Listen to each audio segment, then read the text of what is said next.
I think what I'm going to do is I'm going to go ahead and mount this claw real quick before I do the rest of it, because I want to be able to put that solder iron away. I'm sitting here working with a hot solder iron right next to me, and I need to still solder this wire here. You can't see it, I'm sure, because they don't have a close-up camera, but there is a wire that's coming out that's going to go to here. It's a ground wire. So I want to make sure I get that ground wire soldered on real quick. So first,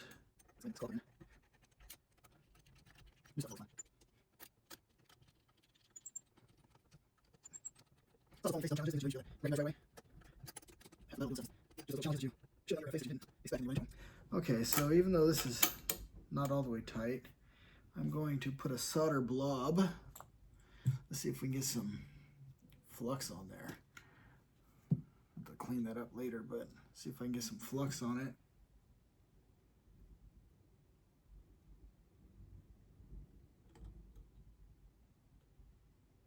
There we go.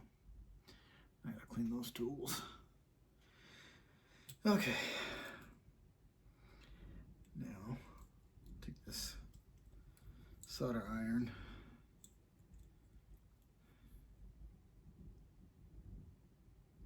Yeah. See if we can get this hot enough to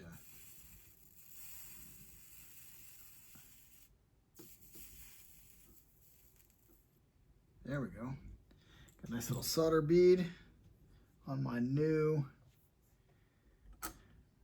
claw that I can now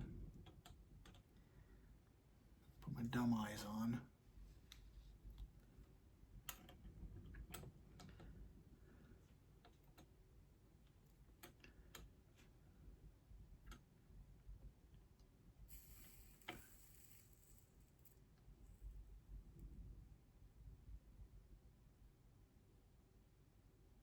Perfect. All right. The claw is attached to ground. I'm gonna take this stupid solder iron now, get it out of my way.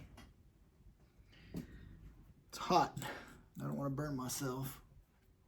So now we gotta put the inserts in.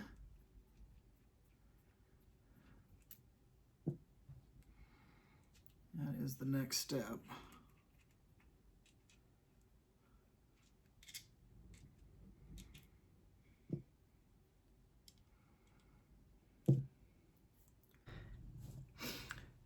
Okay, so I had a problem that took me out for a little bit. I had to go run to Harbor Freight and get a drill bit set that was had some unique sizes to it, because the Gotoh studs for the tremolo, or the stud inserts, they are much longer than the Floyd ones that came out. As you can see, if you can see it, there's a huge size difference, and it's a lot bigger around too. So I don't know if you can tell, but I had to get a drill bit set to take care of this, and this is in metric, so I had to find the closest size to do this. So I'm getting ready to do the scary thing of attaching this big old drill bit. I set tape on it so I know how far down to drill, so that the insert will go all the way down, and you know, you only get one shot at it. So it's going to be a tight fit too. So I'm going to get one shot and that's it. So I need to make sure I do it right the first time. And then once I get those in, I can set the insert studs on in it, and then I can set the tremolo in. So that's what I'm going to be doing next. And I won't bore you with the drilling, so I will see you in a few minutes. All right, well, that was a pain in the butt, but I got it done. I got the inserts put in, so now we can actually install the bridge. That was the that was the one thing that was going to be a problem. And I got it all drilled out, and boy, that was hard. But I got it taken care of. It was hard because it was, you know, tedious. I had to be careful. I didn't want to damage the guitar. So it's taken care of. So now I could actually mount the bridge. So I got my insert studs, got the bridge, and install it. And then once it's installed, I will make sure that the action is set to the right height, tune it up, and undoubtedly it's going to also have to be intonated. So I will check back after I get it mounted, and then we'll go from there. So we'll see you in a bit. Okay, what we're going to be working on today is I'm going to go ahead and start taking off the frets. I've never done a fret job. This will be my first time, but I watched plenty of videos and I'm pretty confident I can do this. So we are going to be removing the frets, and I bought a fret tool. It turned out to be this little cheapo thing that really wasn't flush at all.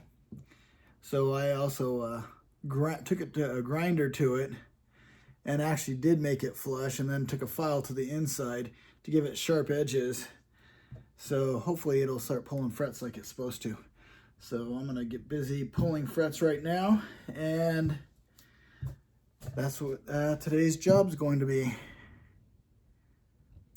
I'm gonna be taking this job pretty slow because I'm not a luthier and I've never done this before, and I don't really want to mess up my guitar. So we will do this little at a time. See, I wonder if that camera, because you really can't see what I'm doing, and I'm not left-handed, so I wonder if I can bring this camera over, give you an over-the-shoulder view maybe of what I'm doing. I don't know if it will work or not, but we'll see. Well, it is getting in there.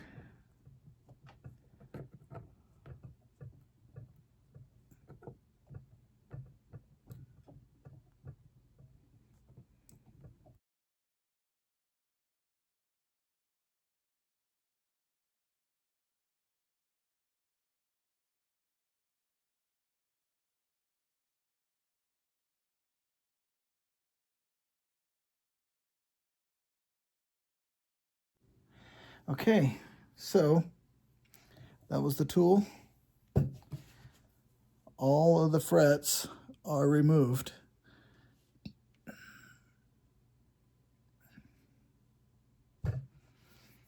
Next up, got the new frets right here.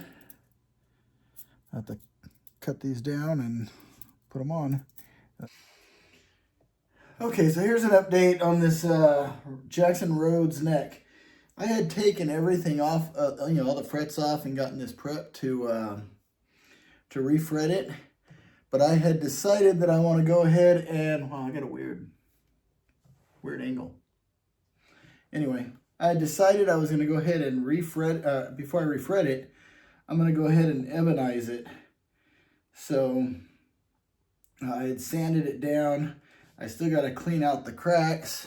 As you can see, it's kind of a brownish color now. It was a darker color before I had sanded it, but I've gotten it sanded and ready to put some of the ink on. I'm going to go ahead and clean these up, clean out the cracks real quick, and then I'm going to tape this up, and then I'll go ahead and apply the ink or the dye to it.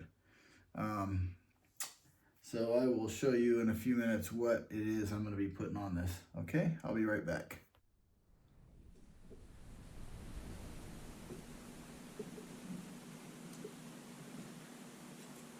I found that this putty knife fits these fret slots better than everything else because it doesn't have any sharp edges. It just slides right through the groove and gets all the gunk right on out. What's in there right now is sanding powder.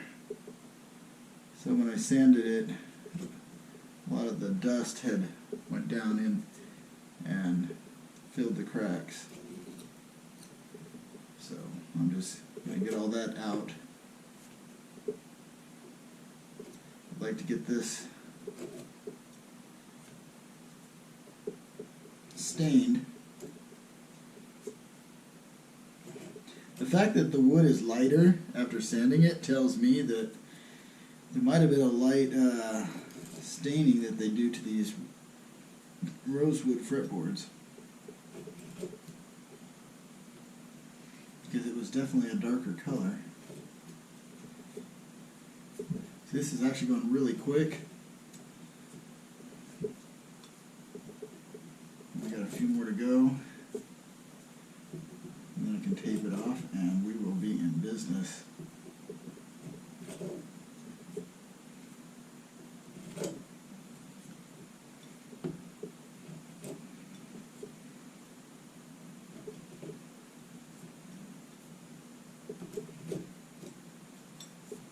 I'll end up doing this one more time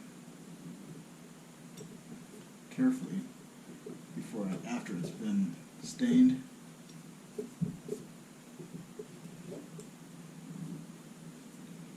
This is actually a nice dark rosewood, so I'm wondering if it's not actually something else. Maybe it's not a rosewood. I bought this guitar used, so I'm assuming it's a rosewood, but it's definitely dark. I know laurel is a lighter material than rosewood. If this is rosewood, it's definitely a darker rosewood. There's also a fretboard material I've seen out there. It's called amaranth or some, I don't know, something like that. I can't remember. And it was kind of dark. A lot of the J.S. Jacksons come with a alternate wood also for their fretboards. There's a darker, it's not ebony, but it's dark, and it's probably the closest thing I've seen to ebony necks, or fretboards.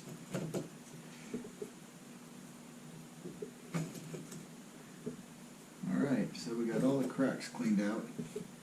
Now I'm going to tape this off and clean up all this dust off of this. So as you can see, all the cracks are clean now. And we are going to be taping this off, and then we'll stain it, and we'll be good to go. So you can see this is a pretty dark wood already. So I just want it to be a little darker. So I think having a good picture of what it looks like right now, color-wise, we'll be able to match it after it's done. Alright.